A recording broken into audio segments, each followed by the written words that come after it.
Hello, I'm the Nostalgia Critic. I remember it so you don't have to. Let's talk about Ralph Bakshi. From the 60s to the 80s, he was one of the few animation directors that insisted animation shouldn't just be for kids. In fact, some should be explicitly for adults. This resulted in him making films that often gained critical and even box office success. Most of the time, these movies were weird, political, raunchy, and usually in bad taste. Bakshi himself also gained a reputation as being weird, political, raunchy, and usually in bad taste, usually splitting people's opinion of him. Some say he's a genius, others say he's mad. I say he's a mad genius. Yes, the madness can overshadow the genius, but the genius can also overshadow the madness. And since his passing recently, I figure it only makes sense to look at his greatest work, American Pop.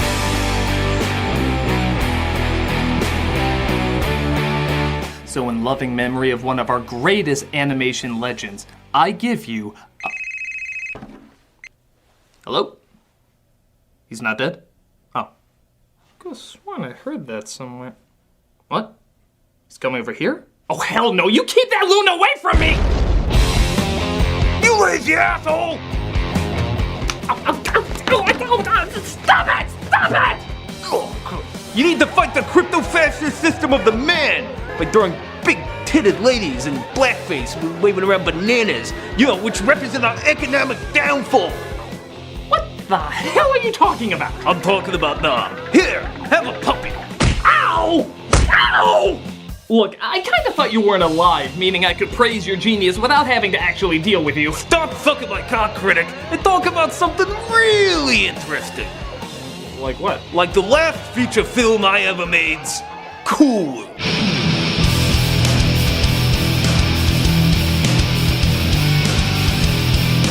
Wait a minute, I thought that was one of your biggest cinematic disasters. It was critically panned, bombed like crazy, it didn't even really get a big cult following like your other films. Yeah, but critic, it's important to understand your failures. Isn't that what the show is about?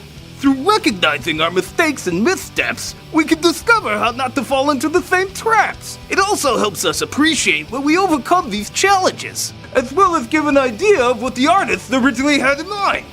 Wow, that's actually kind of profound. Have I mentioned how many producers I've punched in the face lately?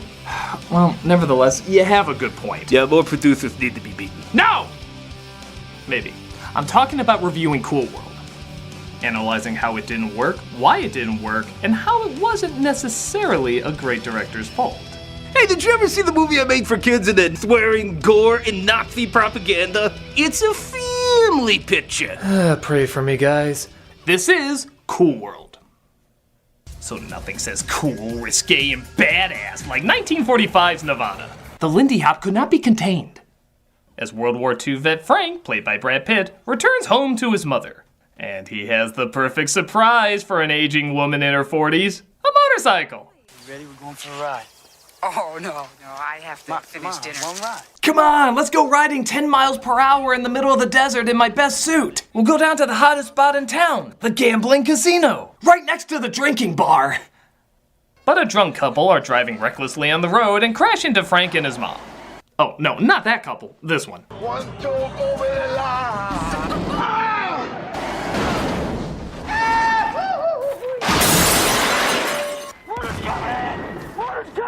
Frank for a minute thinks he's back in the war until he realizes it's very unlikely his mother enlisted.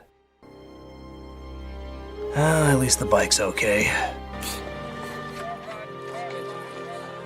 Don't ride motorcycles. This PSA brought to you by Canadian Broadcasting. I knew it! They're so sneaky! Yeah! Well, it works. My spike works. Boy, if you started watching this movie with no idea what it's about, that would be totally out of left field, wouldn't it? I wonder what's gonna happen. Maybe he'll get revenge on the driver, or it's how he re-enlists to distract from the pain, or... Oh, bother. Dr. Wily creates Brad Pitt Man. You're not real. We may not be real to you as yet, but we will be. Just as Frank is wondering why he's in a different movie, presumably called Who Plagiarized Roger Rabbit, we cut a mere 47 years later where a prisoner named Jack, played by Gabriel Byrne, is getting dragged into his cartoons. Wow, the alternate ending to Shawshank Redemption is much more classic Stephen King. Thus, he's given his introduction not only to Cool World, but to Hollywood, played by Kim Basinger. My God, I've created anime. Man, this guy knows all the smooth moves, doesn't he? He's doing the classic put boob here technique. But Jack is immediately sent back. I guess Holly just wanted to ask if her body was as impractical as Jessica Rabbit's. As we see, 47 years have been pretty kind to Brad Pitt. Actually, who am I kidding? They fucking have! But he's angry because Holly apparently brought a human, or Noid as they call them, into their world. Rumor has it, Holly, that you had a Noid visitation at the Slash Club last night. Don't you know what they do to pizzas? You're just a regular true believer in law and order, huh? Being it, Kappa. We're gambling on Feifel's ransom. And by the way, if you think some of these animated sections seem random, check the rating on the What the Pissometer with these scenes during their chat. You could help me. Ghost of Spuds McKenzie does not approve. Get a load of this one. Don't you see? They're real. They really taste it. And when they do it with a man, oh. So, Ralph. Yeah, what? First of all, what are you eating? An eyeball and mustard sandwich, of course. Of course. Second, what's with the random bits of animation not tying into anything? Oh, well, originally we were gonna have all sorts of cool stuff, but then the studio got involved, and next thing you know, we didn't even have a script. So with nothing to do, I was just like, hey, friends, just draw some random shit and we'll just toss it on the screen somewhere. Yeah, but some of those animations aren't even finished. In fact, you actually played this animation twice in the same scene, literally drawing attention to the problem. Did you think showing it twice would somehow complete it? Hey, I wanted to show the studio what happens when you mess with an artist's vision. You have a bad movie with your name on it. And get paid for it. I can't tell if you're my hero or the worst kind of crazy. Can it be both? So while enduring the side cartoons you see in Mad Magazine, it looks like Jack is let out of prison and he goes to a comic shop where he sees his comic Cool World is being sold. And if I had a nickel for every comic shop employee who looked like this. I mean, I know people, friends of mine, who want to be Hollywood when they grow up. When they grow up? How old are your friends? 5? I always wanted to be a personality-less shell. But we find out a little more about why he was in jail. Why don't you do a book on that guy you murdered? You know, that guy you found in bed with your wife? Whoa. Well, that's a big development. Holy smokes, one of our main characters is a killer. Well, I wonder where they're gonna take this. Right out the door! That's where they take it, right out the goddamn door! Our hero is apparently a murderer who, judging by the picture on his book, was not in jail very long. And it's never referenced again, and we're supposed to just sympathize with him when he goes back to Cool World, which also has no explanation on how that's happening. You know, maybe it's supposed to be like one of those deep character studies where you're not supposed to know if he did it or not. I mean, after all, they do give him a lot of deep writing, like... Am I dreaming? And... Yeah. And... I drew you. And... Yeah. Not forgetting. What? Okay, was this dude charged by the letter? Why are his lines so short? We can't even get to know this guy because he has as much dialogue as Gromit. In fact, Gromit has more personality than this guy ever has, and he never says a word. But then again, maybe that's good when you do hear the dialogue they actually have in this. What'd you do that for? Because I dig you. To be fair, if I had to say lines like this, I'd kill someone too. So while he indulges the nightmare on Elm Street babies, Frank stops by, black hair Holly. Word is you got a thing for noids. Tough guy. All right, where you want to go? Movies? Amazing how well that syncs up, isn't it? How big did he think she was when filming this? She'd have to be stretched out like a squashed Wile E. Coyote to match that push. Hey, boss, we gotta go. But he gets interrupted and has to head out. So their car suddenly turns into a cartoon.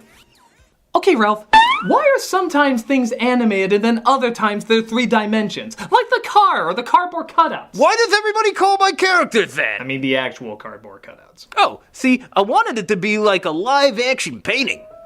You see, that's what I did for years and years. Paint! And I wanted to transform the lights and shadows of my work into a more physical dimension. In fact, originally I was gonna call it Background, the movie. You just don't understand, Critic. He's showing the anguish of our utilitarian world colliding with the abstract of untapped potential. With boobies! Where the hell did you come from, follow-up question? Who the hell are you? I'm Julie Taymor, director of countless Broadway hits and kind of good movies. She helped me escape. Oh, okay. So what the fuck do you mean escape? Oh, escape. Don't you know we were in the Institute for the Artistically Insane? Oh my god, I've heard of that. That's where artists go when their ideas stop obeying logic and reason. I don't know why I was there. Having Bono do Spider-Man Turn of the Dark killed! Literally. It literally killed. Hey, you can't make an omelet without breaking some heads, yo. It's true. Yeah, you just don't get us, Critic. Oh god, Spike Lee. Can you believe they put me in there? After I directed 65 projects and at least 1/3 of them was watchable? That's why I love you guys. You understand me and the struggle, which is real. His work is about the oppression of blacks against whites, as told through an animated backdrop of color and no color, right? Yeah, with boobies. Well, at least nobody else escaped. Oh, well, there was that one guy who almost got away, but they caught him just in time. But I had 2 hit movies back to back. Don't worry about it. Just get yourself nominated for another Oscar and they'll forget about all the horrible things you've done. So Holly takes Jack to her club. Jesus, even their cars are getting me hard. But Frank stops him and explains, poorly, what's going on. I'm a cartoonist. I drew all this. This place exists with or without you. You believe me, right? I'm not one of your creations. Oh, now everything makes sense. Thanks for clearing that up. We don't need any more information beyond that. That's like God coming out and saying, I created the cosmos and the universe. All except for Sweden. I don't know where that came from. Oh well, I'll just accept it. Sweden. Ordinary fountain, right? Around here, this can be a big nuisance. Kind of like our foreground. One should be careful how they wave this thing. No, I don't get it. Of course you don't get it, because you're a wackadoo. Hey, that is our word! He also explains that in this world of cartoons, or doodles, there's only one law. Noids do not have sex with doodles. Think she's got a thing for you, don't you? Truth is, she's been after me and every other Noid who's come through here. It's just that no one's been insane enough to get involved with her. I somehow doubt that. Have you seen DeviantArt? Getting involved with her is not the craziest thing compared to others. So Jack is dropped off back home, resulting in him driving to the desert to pace. Oh, that was worth a whole shooting day. Back to where we just were. Thank God we had that essential 26 seconds of him being in the real world. Now we can go back to exactly the same place we were. Why don't they just call this Scenes? Scenes World. So after, I don't know, something stupid, Frank goes back to Holly's place. Do you think she'll let us in? Well, it is one of only 2 places he goes in this city, so I would hope so. He goes up to Holly to say pretty much the same thing he always says. You stay away from the Noid? Yeah, that's like 90% of your dialogue. You're totally on repeat. You're the mother-daughter scenes from The Room. We heard you once, the other 70 gajillion times aren't needed. Be content with the cards you've been dealt. Will you prance around here waving that gun around like you're some big deal? Wait, hold on. Is anyone even listening to us? Or are you too distracted by the background? I know you can chew the scenery, but what do you do when the scenery chews you? But Holly, of course, has Jack hidden and definitely has plans to feel the burn. But not before a lot of persuading. Can't go any further than this, Holly. Are you gonna follow the rules? No. Or are you gonna follow your instincts? Yeah. Persuading over! I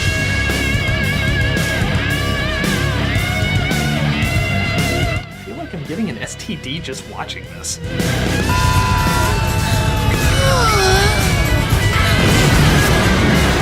Whoa! No wonder you weren't supposed to fuck a doodle. Apparently they explode! Blowjobs blow up! But it's all good, because we have this incredibly funny line to end on. Was it good for you? It wasn't what I expected. The movie in a nutshell.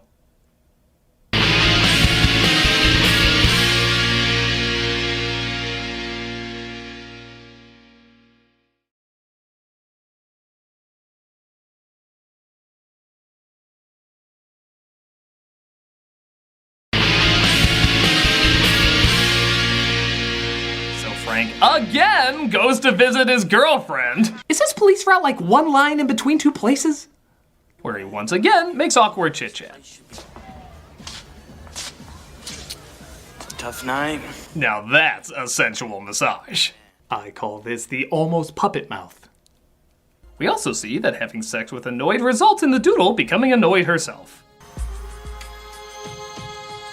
Oh, I suddenly want to make terrible career choices, like being 50 Shades Darker. She of course wants to go to the real world to see if that too looks like a lesser production of Bebe's Kids. And because exposition is apparently too expensive, they just transport again without ever explaining how. Okay, Ralph, they start off talking about this spike that's used to teleport people in between worlds. Yet it's never used again in any of these other teleportations. It just seems to happen whenever they want, and sometimes even when they don't want. How do you explain that? Well, I don't know. What do you mean you don't know? I thought you wrote the script! Well, the original script, yeah. You see, I sold Paramount a hard R animated horror film mixed with live action because their kind of genre hadn't been done before. But on the first day of shooting, I was given a completely different script that was written in secret by 2 other writers. So literally from day one, I didn't know what I was doing because the movie I wrote wasn't the movie I fucking wrote. Holy smokes, no wonder so much of this isn't making sense. It actually happens more than you know. Yeah, producers change everything and we get all the blame. When will people learn that the vision of the artist is all you need to make something brilliant? By the way, I love when you did Lord of the Rings, how you made Saruman Arrow Man. Yeah, I just hit the letter S. As you should. Well, that's nothing compared to how you did a torture scene in Drop Squad with Oreo cookies. And dressed a woman like Aunt Jemima. Or how you dropped like a whole third of the story and across the universe. Nobody understood! They never do. I'm not sure it's a bad thing.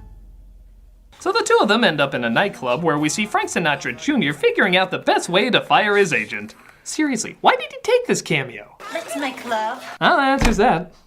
Hey, she's with me! No, she's with us. Dude, what the hell kind of place is this? The price to go in is $20 and your girlfriend. Also, you don't get to go in. Holly poorly lip syncs as Sinatra Jr. is starting to look thankful nobody's ever gonna see this, while it looks like Frank has to go to the real world to get Holly back, so he kisses his girlfriend goodbye. While thinking about his mother?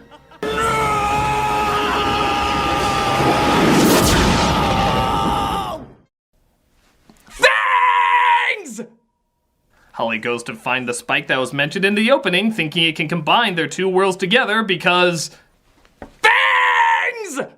Well, Frank tries to figure out from Jack where she is. I'm taking you and the bimbo back. What are you gonna do, shoot me? Why don't you shoot me, goddammit? Don't try to have character now, there's like 20 minutes left. Jack agrees to take Frank to Holly while Holly is having some wacky comedic moments. Miss. I see you've played Idiot Seesaw before.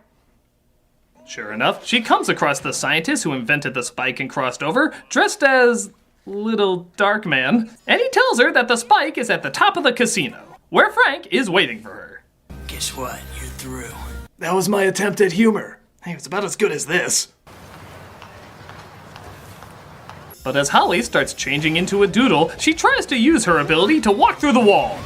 Because that's something they could do in Cool World? I was hoping the sloppy editing that would jump cut people out of rooms would work for me too. Holly knocks him off the building, but thankfully he seems to be a puppet. Nevertheless, he turns into a splat pit. Jack, this is your chance to make it right. I wanna do something right. He's fulfilling his destiny. He's becoming a hero. What? Ooh, isn't this where you put your audio commentary in the movie? Oh, you better believe it, doll. Ladies and gentlemen, according to the new screenplay I was just handed before shooting this scene, this was all about Jack becoming a hero. I don't get it either, but I made wizards. I'm not saying that to impress you, I'm saying that to make myself feel better. You may now return to this bullshit. She eventually finds the spike. I am hero! And unleashes the Cool World on the real world. Wow, look at that. They went from Gabriel Byrne only having a few lines to just tossing him out of the movie altogether. Yeah, now he's a superhero trying to stop Holly from destroying the world. It's not even him doing the voice. You fiends trying to stop me! Half the time, the mouths don't even move when they talk. Oh, please. Pencil dicks.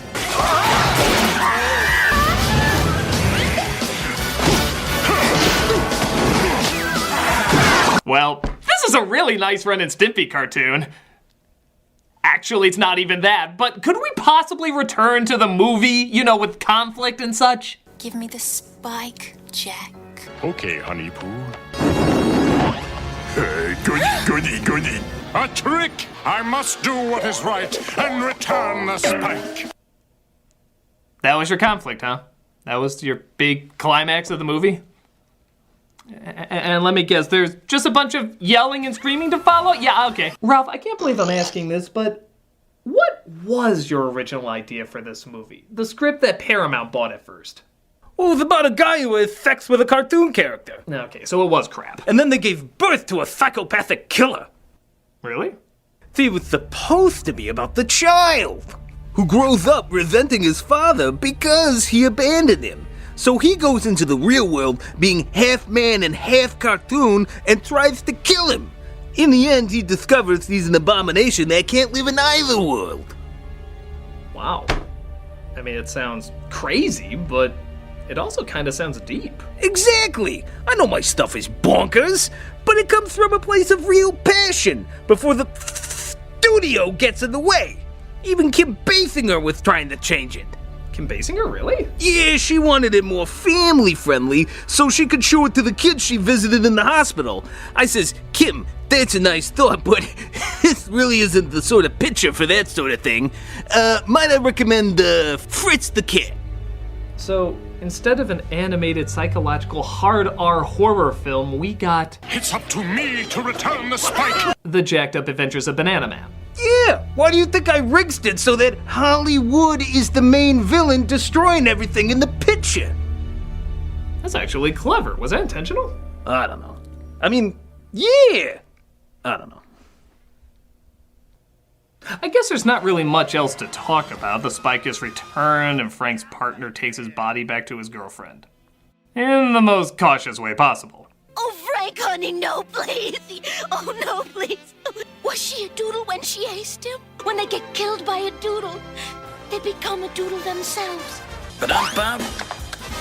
Bam! Oh, my God! This is the director again. I'm looking at the script here I just received. Yeah, I'm just an errand boy. So, happily whatever after, I guess. As Frank and his girlfriend can now doodle the noodle, and Jack's personality, I guess, is erased from existence as he stays the superhero pissing off Holly. Oh, we're going to be deliriously happy, Honey Pooh. Pencil dick. And that was a thing. A very, very bad thing.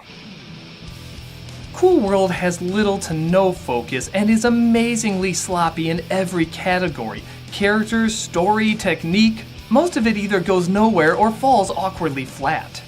But I will defend it a little bit. As easy as it is to pick on, there is some amazing stuff. The animation is phenomenal. Except when it's not. The backgrounds are spectacular. Except when they're not. This is arguably Ralph Bakshi's best looking film, fill in the blank. I can't act like there's nothing here of value. Some of these visuals are jaw-droppingly inspired, and it's not fair to just bunch them together with everything else that doesn't work.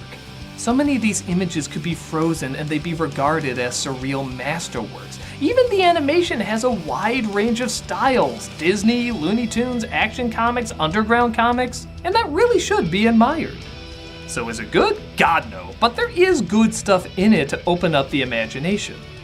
And you know what? I'm thankful for that, Bakshi. I'm thankful for all your insanity, even when it doesn't work. Because when you think that much outside the box, even when it doesn't succeed, it can still inspire people. All right, you three, back to the Institute with you. Oh, credit, pig! You'll never be able to stop us from filming our backseat crazy ideas! Yeah, because we have puppets! And big titty cartoons! And breakdancing college students. What the holy hell? Wait, I This isn't right. Step aside, critic. They're weird and stuff. I know, and it's not always good, but it's their madness and nobody else's. Films like Cool World show what happens when an artist's vision is bought and destroyed instead of coming to a compromise. Bakshi's films don't always make sense, but they're so strange and so unfiltered that it's impossible for them not to expand the creative part of one's imagination. We need failures that take risks to expand the mind as opposed to a failure like Cool World that's constantly limiting itself. Would Bakshi's original story have been better? Maybe. But it would be 100% his, appealing to a world with few rules as opposed to this world with a ton of rules which don't make any sense. Call me crazy, but I think they should be allowed to show all their madness and be as free as they want to be, and none of you are here right now, are you? God, I prattle on, so where'd you all go?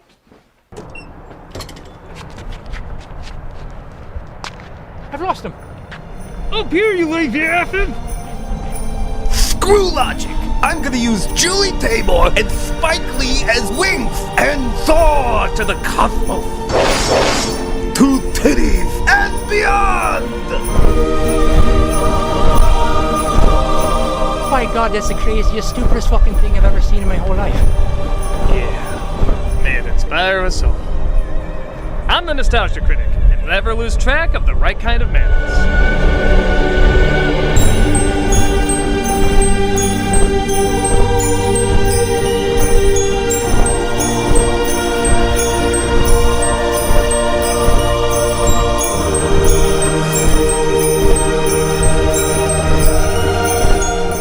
Really fucking amazing.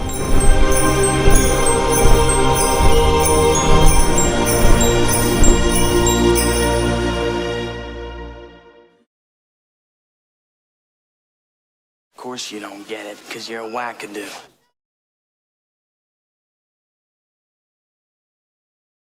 Hey, Doug Walker here, once again doing the charity shout-out, and this week we're doing one that's an especially good one and definitely very relevant now. It's Save the Children. Save the Children invests in childhood every day, in times of crisis and for our future. In the United States and around the world, they give children a healthy start, the opportunity to learn, and protection from harm. By transforming children's lives now, they change the course of their future and ours. They're committed to conducting programs and operations in a manner that keeps children safe and protects them from danger. Insisting on 100% accountability for safeguarding the children they are privileged enough to serve. All representatives, including employees, board members, partners, and volunteers, conduct themselves according to this commitment, with clear procedures to prevent, report, and respond to any risks to children. No matter the challenge, even through the devastation of Syria, they always put children first in everything they do. If you go to their website or their YouTube page, you can hear all the stories about the children they've saved, and I will warn you, a lot of them are very tough to watch. They're very difficult to get through, but at the same time it shows how important your donation is. Anything you can give is being used to save these lives, and under the worst circumstances you can imagine, they try to fight through and prevail. There are countless stories of how many children they've helped and saved, and you can be a part of it. Definitely check them out and see how you can help in such a troubling time.